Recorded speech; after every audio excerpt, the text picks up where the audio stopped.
The moment music began to speak in images, something changed forever. Have you ever felt that an album cover was watching you back?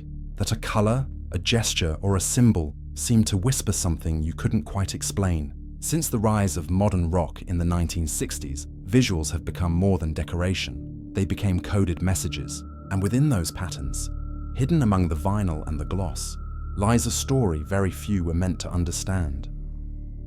While the world celebrated artistic freedom, secret circles were conducting their own experiments. Ordo Templi Orientis, Bohemian Club, names that appeared only in the margins of history, yet their archives from 1967 suggest something unsettling. Early attempts to control emotional response through images and rhythm. What if the artwork you admired wasn't meant to inspire, but to program? The same symbols appear again and again. The all-seeing eye, the hand over one eye, the triangle of light. Coincidence? Or the blueprint of a ritual passed down through decades, refined by the masters of hidden persuasion? These are not just artistic choices. They are triggers designed to reach the unconscious mind, bypassing reason and planting ideas where awareness can't reach. What you'll discover now may surprise you, because the invisible language of images, once the tool of ancient secret societies, now shapes how entire generations feel, move, and believe. The question is, how deep does this influence go? And can you still see freely after knowing it exists? If you've ever looked at an album cover and felt something stir inside you, as if it carried a silent command, this is your moment to look closer. Write in the comments, "I see the hidden signs," and stay with me, because what comes next will unveil how this invisible art became one of the most powerful instruments of mind control ever devised. In the shadows of the 1970s, something extraordinary and deeply unsettling began to take shape. Recording technology had evolved beyond what most could comprehend. What the public saw as artistic innovation was, in some corners, the birth of a psychological experiment. Hidden beneath the melody, within the grooves of vinyl, faint frequencies whispered commands no human ear could consciously detect. These were the seeds of mind control, disguised as music. But sound alone was never enough. The true architects of this movement, individuals connected to secret societies and fringe research groups, understood that the eye is the true gatekeeper of the soul. They knew that vision bypasses logic, that an image could open pathways sound alone could never reach. And so, while the world swayed to the rhythm of rock and jazz, an unseen dialogue unfolded, between symbol and sound, between color and consciousness. Album covers began to function as portals. The compositions were deliberate: the tilt of a head, the symmetry of a triangle, the reflection of an eye in glass. Each visual element carried a hidden symbol, designed not merely to attract attention, but to imprint emotion. The artists, many unaware of the depth of what they were part of, were guided by producers and designers who spoke in codes, ancient ones, drawn from occult rituals and esoteric texts lost to public memory. Imagine looking at a cover that makes you feel both drawn in and uneasy. Your conscious mind dismisses it as clever design, but your subconscious registers every line, every shadow.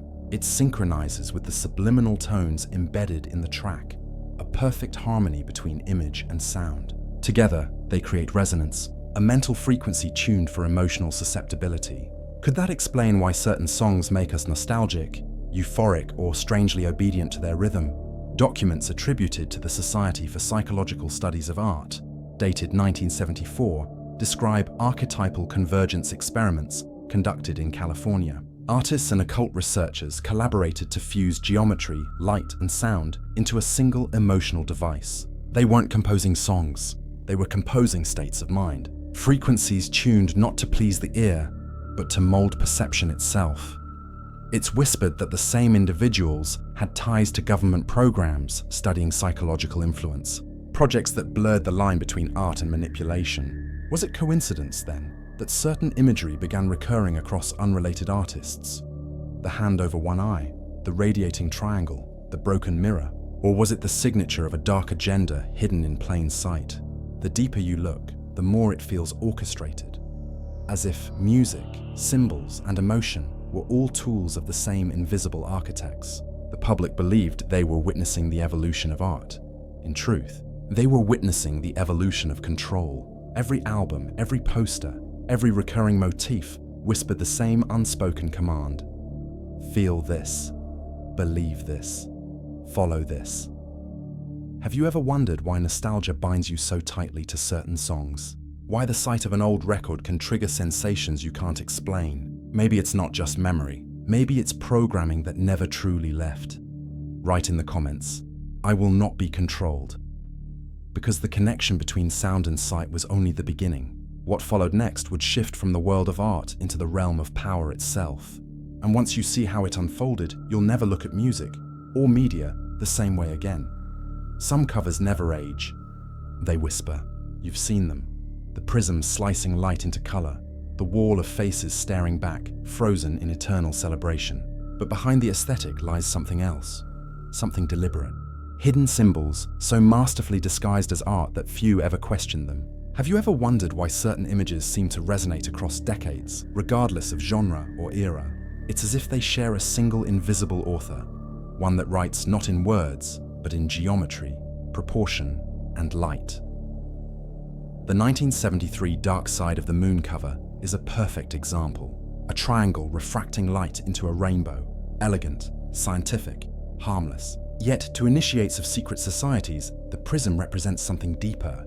In the language of occult rituals, it symbolizes transformation through control. Light, the pure source of truth, fractured and manipulated into perception. What the eye sees is not reality, but what power allows it to see. A perfect metaphor for mind control, hiding in plain sight on millions of vinyl sleeves. Then came Sgt. Pepper's Lonely Hearts Club Band in 1967. A spectacle of color and faces, both alive and dead, arranged in sacred symmetry. Some researchers claim the layout mirrors Masonic floor plans. Others point to ancient codes hidden in the positioning of objects, letters, and even the shadows on the flowers spelling Beatles. The crowd of identities was not random. It represented the birth of a collective mind, the idea that individuality could be reshaped into a single, programmable consciousness. The band smiled, the world danced, but a subtle message lingered. You are part of the pattern now. Over time, these visuals became templates. Every decade reinterpreted the same archetypes. The eye, the triangle, the mirror, the split face, a silent continuity, stretching from analog vinyl to digital streams, always evolving, yet always repeating. Coincidence? Or the mark of a dark agenda, a psychological architecture designed to train the public eye to accept certain forms, certain energies, certain frequencies as normal. Psychologists studying visual manipulation call this symbolic conditioning. The more often an image appears, the more power it acquires. The unconscious learns to associate it with emotion, desire, even identity. This isn't art appreciation, it's psychological influence hidden beneath creativity. And while many dismiss these theories as conspiracies, others see them as fragments of forbidden knowledge intentionally leaked through pop culture. Think about it. Why do the same motifs appear on the covers of pop stars, rappers, and alternative bands half a century later? Why the obsession with covering one eye? The endless rebirth of the pyramid? The constant references to enlightenment through distortion? It's as if the artists themselves become vessels, carrying an ancient script written by unseen hands. Most don't even realize it. The codes move through them, as if channeled by something older than the music itself. Some say the purpose isn't just control, it's awakening, but selective awakening, guided by those who decide what truth should look like. Others believe these hidden powers feed on attention, that the act of looking itself completes the ritual. Each gaze, each click, each replay, energy offered to a system we don't fully understand. Have you ever looked at a symbol and felt it looking back? That faint pull, that strange familiarity, as if you've seen it in dreams or other lives. Maybe you have.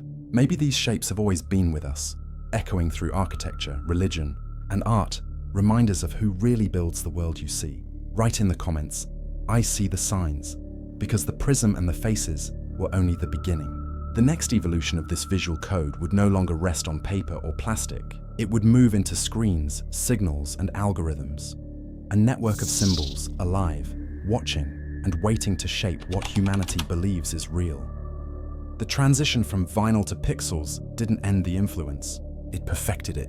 What once lived on dusty record sleeves now breathes through glowing screens, looping endlessly before billions of eyes. The hidden symbols that once decorated album covers evolved. They became thumbnails, banners, filters, algorithms. And while the audience believed they had gained freedom through choice, the architecture of control simply changed shape. The same triangles, the same eyes, the same spirals still guide the gaze. Only now they move faster, pulse brighter, and never fade from view.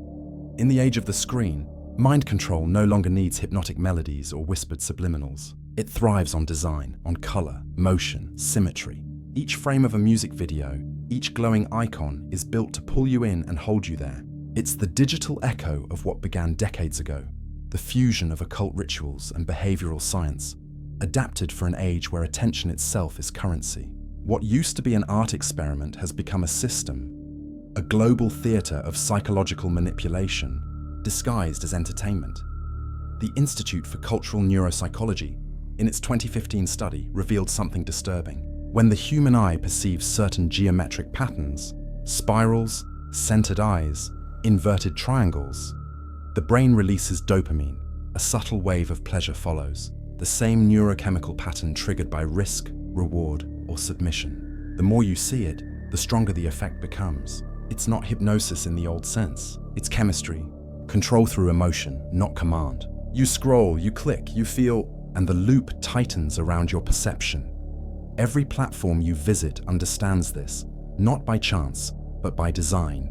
Behind every trending thumbnail lies a formula built from decades of psychological data. The shapes are not random, nor the colors, nor the symmetry. They are relics of ancient codes rewritten in pixels. Light and pattern become language, and language becomes influence. The same secret societies that once guarded esoteric knowledge now wear the mask of innovation labs and creative agencies. They know that whoever controls what billions of eyes consume controls how billions of minds react. And have you noticed the subtle rituals hidden in plain sight? The countdown before a video starts, the hypnotic loop of previews, the centered eye in a music visualizer that watches as you watch it. The ritual continues. No candles, no cloaks, just screens glowing in dark rooms across the planet. Each view completes the circuit, each reaction feeds the system. The watchers have become the watched, willingly. They say control today is voluntary, that you choose what you consume. But if every choice is shaped by unseen forces of design, is it truly freedom? Or just another layer of illusion, crafted with precision by minds that understand the pulse of desire better than you do? The dark agenda no longer hides in secrecy. It thrives in exposure. Every image, every logo, every transition designed to elicit emotion is a whisper of the same forbidden art that once lived in the shadows. The symbols never disappeared. They adapted. The pyramid became an interface. The eye became a lens. The ritual became routine. You wake, you scroll, you obey, not out of fear, but out of fascination. The control is not physical anymore. It's emotional, chemical, digital, a masterpiece of unseen engineering. And maybe that's the point, to make you love your own programming, to crave the patterns that shape you, to seek the light that blinds you. Because in this new world, the most perfect form of psychological influence is not forced, it's desired. Write in the comments, I will not be controlled. But that's only the surface, because what if the next step in this silent evolution isn't about what you see, but what sees you? Fame has always been a kind of altar, and some artists seem to know it. When the lights rose and the crowd screamed their names, something ancient stirred behind the performance, something that smelled of incense, secrecy, and ritual. David Bowie once said that his music came from another dimension of symbols. Madonna, in her most provocative moments, mirrored the posture of ancient goddesses, the gestures of forgotten rites. Their images weren't accidents of creativity, they were signatures of a deeper pact, one written not in ink, but in hidden symbols. Throughout history, secret societies believed that art was never neutral. Every gesture, every sound, every color carried energy, a frequency that could open doors between worlds. In the 20th century, this belief didn't disappear. It simply went mainstream. The stage replaced the temple, the microphone replaced the altar, and the audience became the congregation. Beneath the beats and the glamour, the same occult rituals whispered their codes, shaping the unseen currents of culture. Bowie's fascination with Aleister Crowley was no rumor. His notebooks, later revealed in interviews, reference the Kabbalistic tree of life, sigils of invocation, and the Star of Set, all part of the forbidden knowledge long circulated within occult circles. Crowley himself taught that music and movement could summon forces beyond the veil. When Bowie appeared as Ziggy Stardust, an alien messiah descending from the heavens, some saw it as theatre. Others recognized an initiation rite made public, the fusion of myth, magic, and manipulation. Madonna followed a similar path. Her videos weren't just performances, they were ceremonies disguised as pop. The burning crosses, the veiled eyes, the poses that mimic sacred icons, all recurring motifs drawn from ancient codes of power. Whether by design or instinct, she became the embodiment of an archetype, the eternal feminine reborn through the lens of modern idolatry, and every era since has produced its heirs, performers who channel not just talent, but an unseen force that moves through them, shaping the masses as they move themselves. To skeptics, this is coincidence, creative minds reaching for the mysterious. But patterns don't lie. When artists across decades repeat the same hand gestures, the same poses, the same triads of light and shadow, something greater than imitation is at play. Could it be that the art world has become a conduit, a living ritual where sound and symbol merge to sustain an invisible hierarchy of hidden power? Imagine this: every concert, every broadcast, every stage light configured like a modern sigil. Millions of eyes focused on one figure, energy flowing from watchers to the watched, an unspoken offering. That's not superstition, that's psychology. The psychological influence of mass attention transforms artists into vessels, amplifiers of archetypes designed to control emotion, desire, and belief. And what if, in their pursuit of inspiration, some artists truly made contact with what ancient texts call the muses of shadow, not metaphors but presences, entities that reward devotion with genius at a cost few are willing to name aloud. Across interviews, diaries, and whispers in backstages, many have described the same sensation, an energy that writes through them, moves them, consumes them. The pact between art and the invisible continues, unseen yet ever present. Because perhaps art never was mere expression. Perhaps every performance is a key, every symbol a lock, and when they align, when gesture, sound, and belief merge, the portal opens again, feeding both creator and creation. The crowd feels it, though they don't understand it. They call it charisma, but some call it invocation. The question that remains is not if these forces exist, but who truly benefits from them. Because behind the applause, behind the brilliance and the chaos, lies something that still watches, patient, eternal, and hungry for the next revelation waiting to be sung. At some point, the music stopped being just sound. It became ceremony. Every note, every image, every word was tuned, not to entertain, but to awaken and direct emotion. True mind control was never about domination through fear.